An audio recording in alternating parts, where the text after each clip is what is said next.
In this video, we're going to look at how to sum only negative numbers in Excel using an Excel formula. In this example, we have a list of companies and their profit and loss.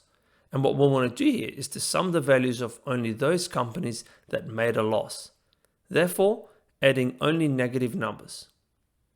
We can do this by using the SUMIF function. So let's begin by entering the formula into cell E3 equals SUMIF open parentheses. The first argument of the SUMIF function is the range to which we'll be applying a criteria to. In this example, that's going to be range C3 to C9. So let's go ahead and select this range, followed by a comma. The second argument is the criteria that we'll want to apply. Therefore, this is what we specify that we only want the formula to sum values that are less than 0, because any number less than 0 is a negative.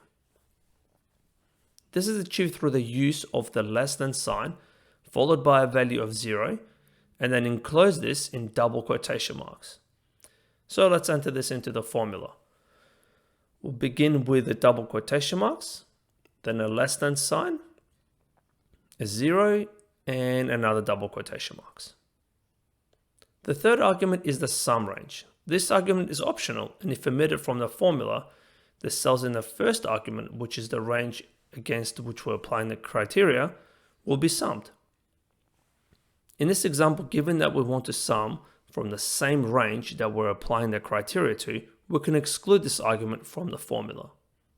So let's complete the formula with the closing parentheses and press the enter key.